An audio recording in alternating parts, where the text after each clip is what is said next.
la violence des clans entre eux et le travail de l'organisation pacifiste Dar es-Salaam. Que se passera-t-il si Kadhafi quitte le pouvoir? Qui sera le prochain? Pour tenter de répondre à cette question, le magazine britannique The Economist a publié un indice du lancer de chaussures, c'est-à-dire une liste des pays dans lesquels le peuple pourrait bientôt brandir ses chaussures au visage de son dictateur pour le faire tomber. Le Yémen est numéro 1 sur la liste. Le président Saleh essaye pourtant de résister autant que le colonel Kadhafi. Malgré des semaines de contestation, il veut aller jusqu'au bout de son mandat en 2013. Au cours des 33 dernières années, il s'est, tout comme Kadhafi d'ailleurs, maintenu au pouvoir en attisant des conflits tribaux. Notre prochain reportage a été tourné avant le soulèvement du peuple au Yémen. Il montre la violence des clans entre eux et le travail de l'organisation pacifiste Dar es-Salaam qui tente de leur apprendre un autre langage que celui de la guerre. Reportage de Yann Le Gléo et Sébastien Mesquida.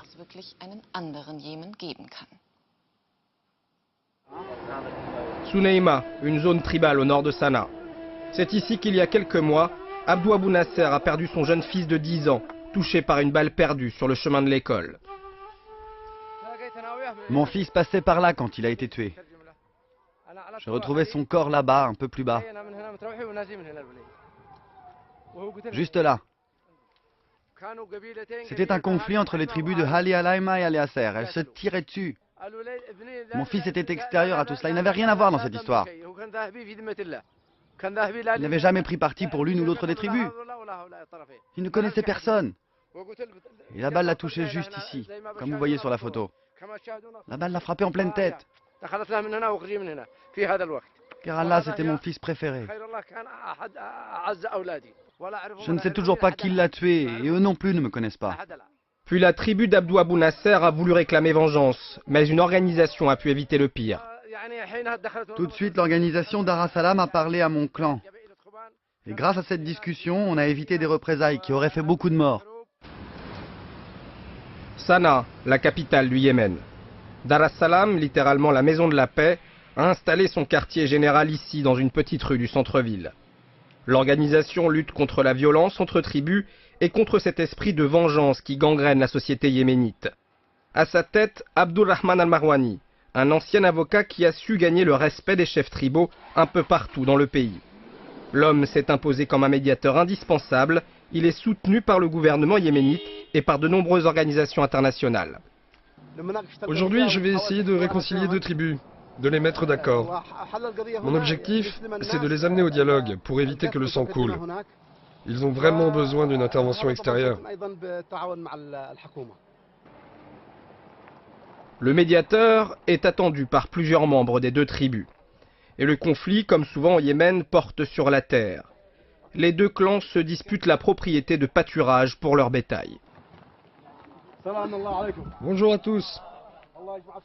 On est venu pour vous mettre d'accord. Et je suis sûr que vous voulez trouver une solution à vos problèmes. Nous allons arriver à un accord qui respecte l'islam et nos traditions. Et vous allez vous réconcilier les uns les autres. On doit discuter librement pour qu'on puisse tous se comprendre sans dégainer les armes. Mais très vite, la discussion dégénère, aucun clan ne veut céder, et ici, tout le monde est armé. Ce champ est à moi. Rien ici ne t'appartient. Mes terrasses sont là, tu vois bien, il y a un mur.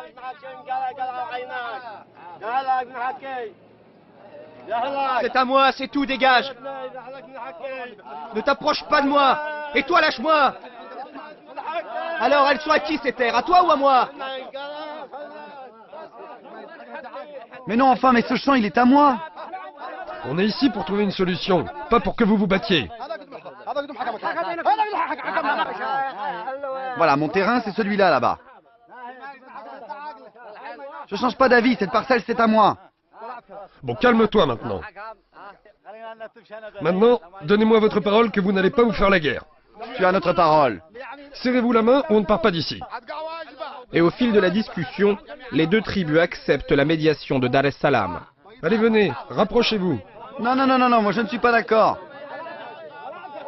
Non, non, non, non, non. Allez, tais-toi. Allez, embrassez-vous. C'est fini maintenant.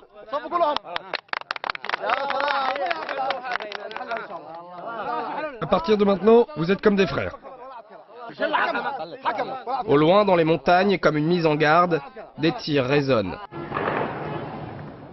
D'autres tribus s'affrontent.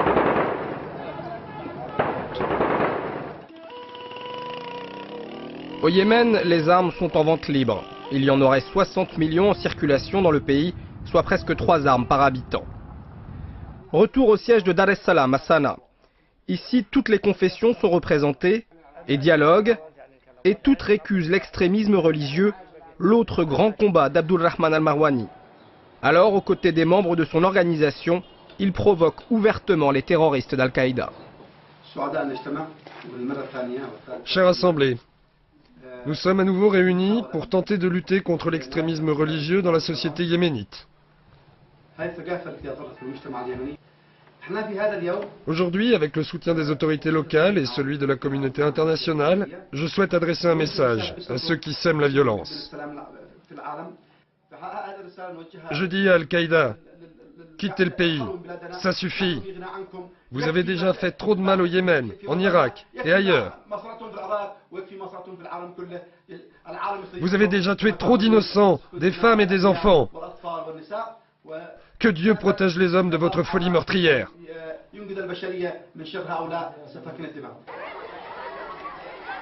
Dar es Salaam veut aussi s'adresser aux plus jeunes dès le début de leur éducation. L'école du 7 juillet jouxte l'ambassade américaine.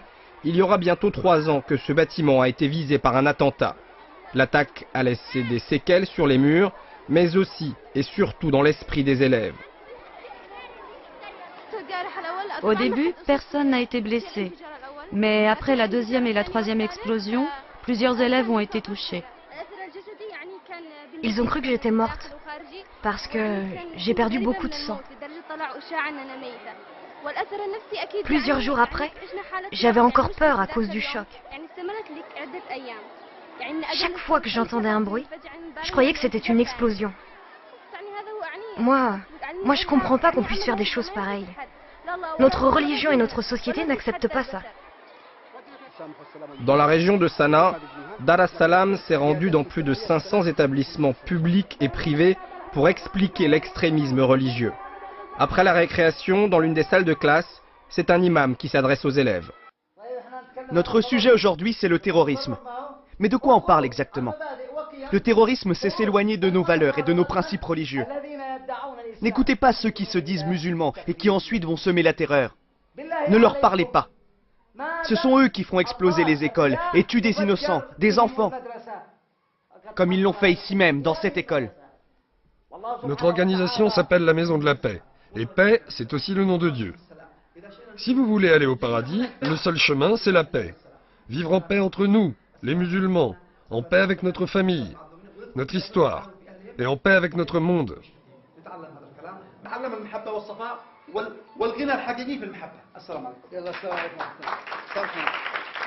Outre la présence d'Al-Qaïda, le Yémen doit aussi composer avec son système tribal. Certaines tribus au nord comme au sud se sentent d'ailleurs de moins en moins représentées au sein de l'appareil politique national.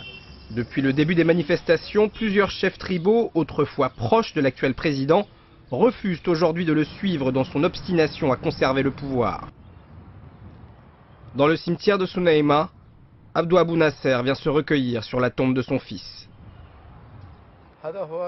C'est la tombe de Kerala, mon fils, le martyr. Il apprenait les sciences et les religions. Il voulait avoir une bourse pour partir en France, aux États-Unis ou en Chine. Il voulait voyager. Mais le destin en a décidé autrement. Abdou Abou Nasser se bat aujourd'hui pour favoriser le dialogue, notamment lors de missions de réconciliation entre tribus ennemies. Les mains levées au ciel, il brandit les photos de son fils, comme pour éloigner le spectre de nouvelles violences au Yémen.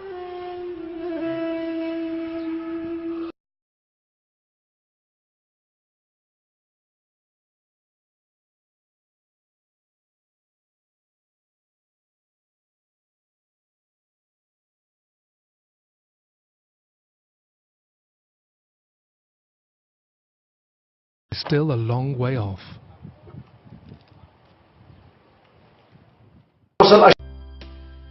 One man, Sheikh Abdurrahman al-Marwani, has made it his mission to bring peace to his troubled nation. He is uniquely placed to bring hostile factions together because as a young man, he himself was attracted to the path of violence. Mike Healy's film, The Peacemaker, follows the Sheikh as he prepares to put himself in the firing line between warring tribes. It's risky work. 15 negotiators from his organization Dar al-Salam, meaning تحاول منظمة دار السلام التي تضم في عضويتها عددا كبيرا من مشايخ القبائل اليمنية يتجاوز 3000 أن تنفذ حلولا تتفق مع الواقع اليمني الخاضع لهيمنة القبيلة أكثر من أي شيء آخر.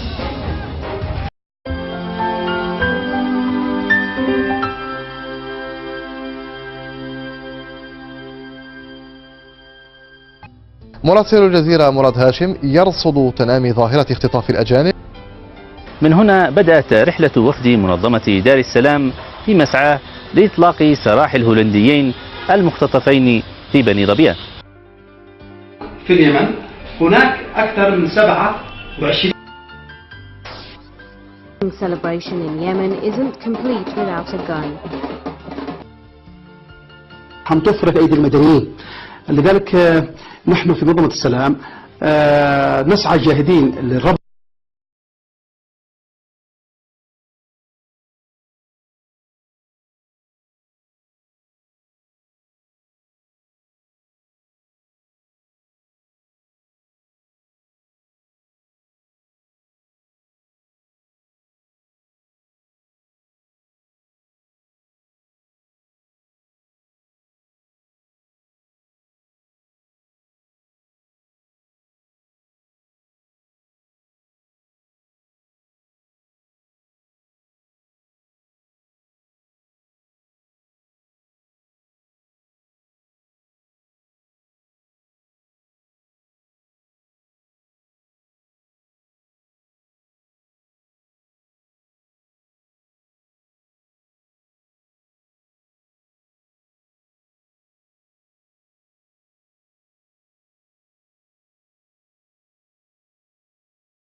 intervene to stop execution through creating effective and successful means.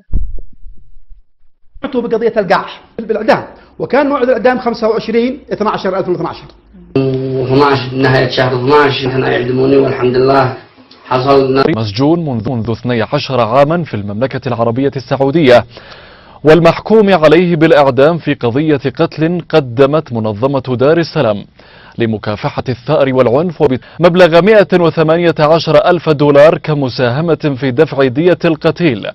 ما بين أبوه وبين الجنة إلا كلمة عبد الله عنه.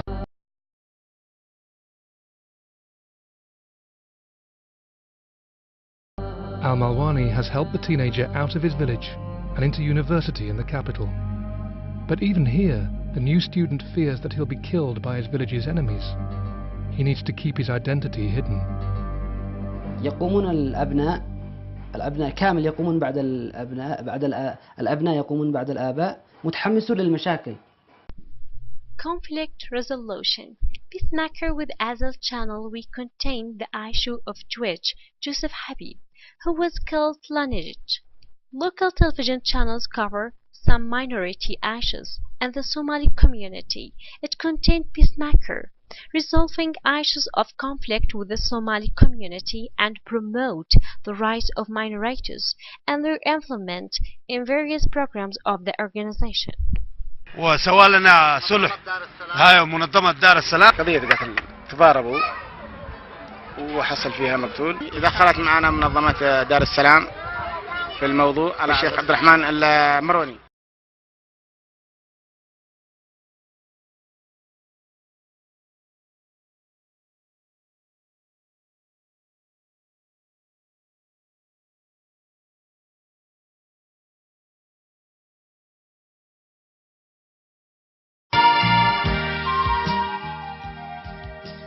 For the first time in the Middle East, influencing some of the sons of the Jewish community. Since 2008, Peacemaker implemented awareness campaigns and programs under the title All Religions Call for Peace and also worked to envelop the children of the Jewish community. In the snapshot, Sam Habib Sams with Muslim students deals with aspects of peace and tolerance in the Torah. Peacemaker addressed through local television channels the ways, means, stages, difficulties and challenges related to the message of peace and tolerance, which began in the framework of the one religion, then the idea evolved in include tolerance for different religions and منظمة يهودي يمني ناس عضو في منظمة دار السلام. الرحمن المرواني يتواصل معنا بالتلفون أي حاجة لكم أي شيء كل الطائفة اليهودية وكل الضعفاء والمساكين. منظمة دار السلام هي تحب الأديان جميعا، القرآن الكريم والتوراة والإنجيل. كل الطوائف هذه كل الناس يشتروا يعيشوا بأمن واستقرار وسلام كما عاشوا أبائنا وأجدادنا من زمان. As well as the plays, Al-Malwani also holds workshops for tribal leaders and clerics. أيها الخطباء، بمنعطف جديد ودور فعال لكم ولصناع السلام، في هذا اليوم نقف نشطاء السلام أمام فرصة تاريخية للتعاون والتآزر وعمل مشترك.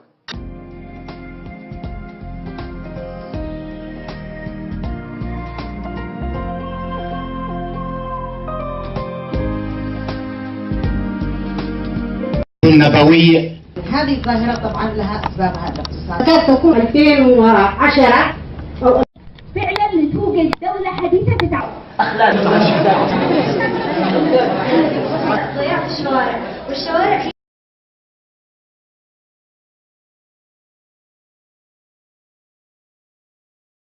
Sheikh is just one man, and Al-Qaeda appears to be growing in strength in this religiously conservative country, long considered a haven for radicals, from Saudi Arabia to the Horn of Africa. The government has also been cracking down on violent activists, but despite this, attacks are on the increase, and in 2008, the American embassy was attacked by suicide bombers linked to Al-Qaeda. One man who says he was involved with Al-Qaeda was preparing a trip to Iraq for jihad, when Sheikh Al-Malwani convinced him otherwise. والله هو لعب دور كبير الصراحة، يعني كان له زرع فيني شجرة يعني أو بذرة كان لها خير كثير. إنه من ما كان عندي أفكار إني أعمل وأقتل وكذا، كانت رجعت أفكار جميلة. إني بدل ما كنت أقتل حبيت السلام.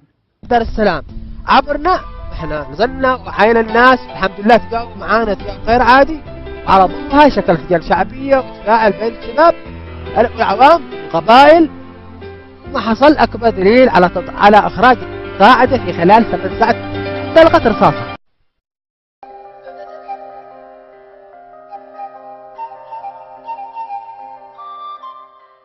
Entre la violence des clans entre eux et le travail de l'organisation pacifiste Dar es-Salam qui tente de leur apprendre un autre langage que celui de la guerre.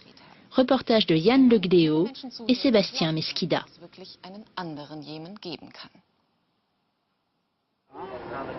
Suneima, une zone tribale au nord de Sanaa. C'est ici qu'il y a quelques mois, Abdou Abou Nasser a perdu son jeune fils de 10 ans, touché par une balle perdue sur le chemin de l'école. Mon fils passait par là quand il a été tué. J'ai retrouvé son corps là-bas, un peu plus bas. Juste là. C'était un conflit entre les tribus de Hali Alaima et Aliasser. Elles se tiraient dessus. Mon fils était extérieur à tout cela. Il n'avait rien à voir dans cette histoire. Il n'avait jamais pris parti pour l'une ou l'autre des tribus. Il ne connaissait personne. Et la balle l'a touché juste ici, comme vous voyez sur la photo. La balle l'a frappé en pleine tête. Car Allah, c'était mon fils préféré. Je ne sais toujours pas qui l'a tué, et eux non plus ne me connaissent pas. Sur la liste. Le président Saleh essaye pourtant de résister autant que le colonel Kadhafi. Malgré des semaines de contestation, il veut aller jusqu'au bout de son mandat en 2013. Au cours des 33 dernières années, il s'est, tout comme Kadhafi d'ailleurs, maintenu au pouvoir en attisant des conflits tribaux. Notre prochain reportage a été tourné avant le soulèvement du peuple au Yémen. Il montre la violence des clans entre eux et le travail de l'organisation pacifiste Dar es-Salam. Que se passera-t-il si Kadhafi quitte le pouvoir? Qui sera le prochain? Pour tenter de répondre à cette question, le magazine britannique The Economist a publié un indice du lancer de chaussures, c'est-à-dire une liste des pays dans lesquels le peuple pourrait bientôt brandir ses chaussures au visage de son dictateur pour le faire tomber. Le Yémen est numéro 1.